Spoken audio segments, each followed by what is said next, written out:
it shot a leg, you know, within 12 hours, and 48 hours later we had it popping out of the ground, yeah.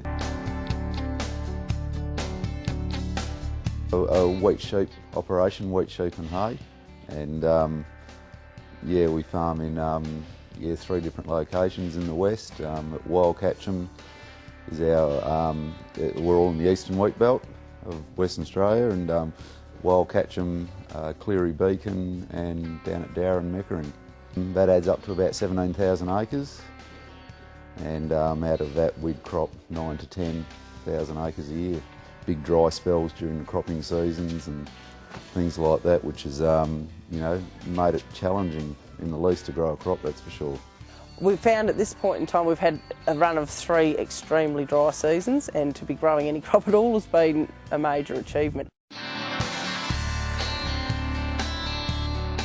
We've found that with the paddocks that we've been backing off on not using any artificial lean and just using products like Nutri-Soil, that we've been matching yield at this point in time, and that's with very, very dry seasons, you know, less than 200mm rainfall years. So yeah, there hasn't been a lot of growth opportunity there. Because our number 1 limiting factor is moisture.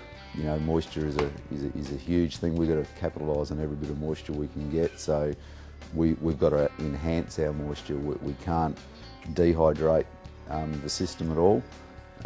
We've just got to enhance it all the way through. And what we've found with the Nutri-Soil products, it's we don't get any dehydration effect at all.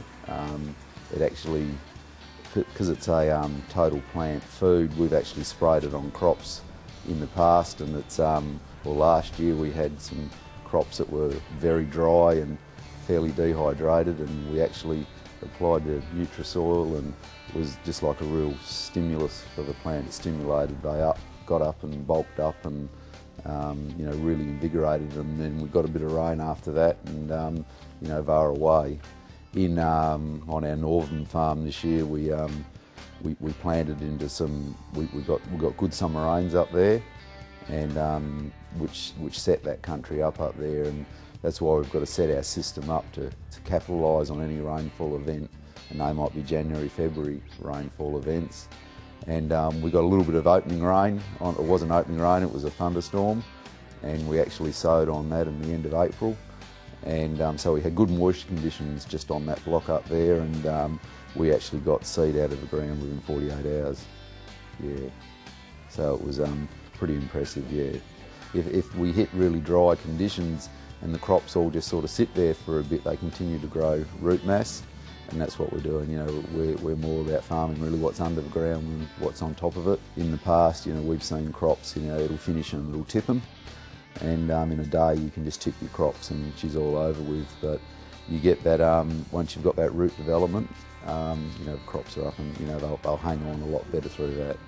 It's the soil that is producing what's on top of the ground, so that's where the ultimate amount of micro life and soil health, I suppose all the animals under the ground are the important ones, and for years and years we've been killing them and wiping them out, and that's why the system's probably been falling over, or has been falling over a lot, because it's probably got to a critical point, you know, on some country after 50 years of just being absolutely hammered, you know, with a lot of chemical inputs and that, you know, the numbers of micro life under the ground are dwindling, and when the good guys go, the bad guys seem to slip in, and that's all the pathogens, and that's where all these problems start happening. So it's so, you know, the whole aim is not just to stick a band-aid on it and treat what's the situation for this crop and get it going. It's just to build that soil micro life and the structure under the ground, so we can grow good root systems, and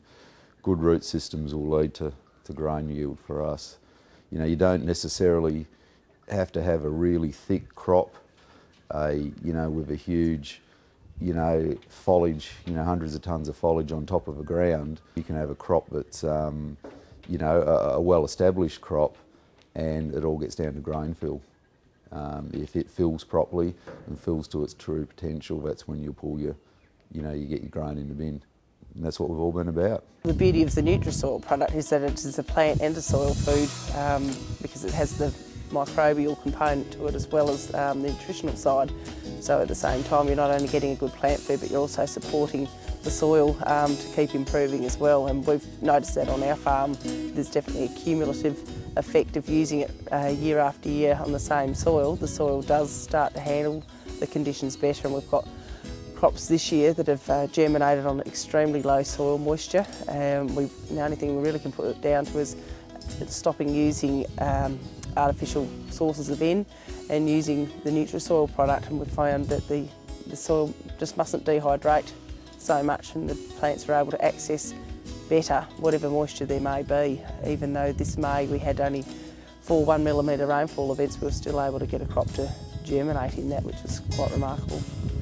To look at the soil and feel the soil, it looked dry and felt dry, which it should have been, because there'd been hardly any summer rain all through that. It wasn't not like the Cleary farm, there wasn't big banks of summer rain, it had been very dry all summer. So it was virtually just a dead dry condition. But we noticed, and the guys on the tractor noticed, my son noticed, when we actually seeded those paddocks, you could smell a moisture in the soil. It actually had that moisture type smell, but we couldn't actually feel that moisture. You know, there was no moisture, and there was actually a, decreased dust in that soil, where usually, you'd see an air seeder going from 5k away. At our ways, where it's not consistent seasons, and seasons can turn pretty hard on you every now and then, it's your risk is the thing. If you've got everything up front, you're really exposing yourself. And now that the dollars have gone up for the input costs, one really bad year can really hurt you. So it's we've got to keep that risk down, so that by doing it the way we've been doing it, we've been keeping the costs down up front, and then but still benefiting our soils, not actually taking from our soils. So, and then as the seasons shows its hand, then we'll feed the crop as we go, and that way, we're just playing the whole season out. I don't like the smell of chemicals. I guess the beauty of it is that because it is such a safe product, there's no chemicals involved. The kids can be around the shed when Ian's filling up boom sprays, or they can go out with him, or be out in the paddock shortly afterwards, and you don't have to worry about those things. When you play in the dirt and it's safe. I would certainly recommend Nutri-Soil to other farmers. It's certainly been something that's enhanced our farming systems in the last couple of years, and I think the cost benefits of utilising it, plus the long-term benefits to your soil and your overall program, if you're wanting to get away from too much chemicals and large amounts of fertiliser, it certainly seems to be the way to go. When the wheat turns yellow, I can eat it. What we're finding primarily, I guess, is less horsepower required to get the job done. We've only got a relatively small front wheel assist tractor, not a lot of horsepower, and a low breakout bar, and we're able to get into the soils using that equipment, and that's very important to maintain the timeliness of the sowing program, that we can keep the machinery going even in some very tough dry conditions. We're able to still sow a crop. It's a well balanced plant food.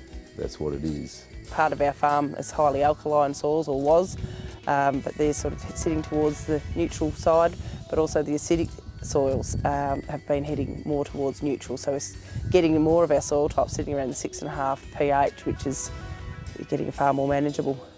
And what it gets down to me is, for the size of my program, I need easy use. The first thing at all is, when I go looking at a product, I've got to look at the integrity of the product, and that means that there's products out there, but you've got to look at the integrity of the product. If you're going to use a product, you've got to get consistent quality, and you've got to know where it's coming from and the company behind it. And this company is one of the best companies I've seen out there. The integrity of it's just great, so that gives you confidence of the product behind it. Well, I think it's a very nice balanced product. It's something that you can use reliably across a vast number of acres and vast soil type differences, so you don't have to be finicky about what's going on where. It's a good general purpose product to suit pretty much all conditions as far as we're concerned. Well, we're certainly a lot happier seeing the truck come in with a load of Nutri-Soil shuttles as opposed to a load of Enviro drums of chemicals. So yeah, we certainly know which one we'd rather be there to unload.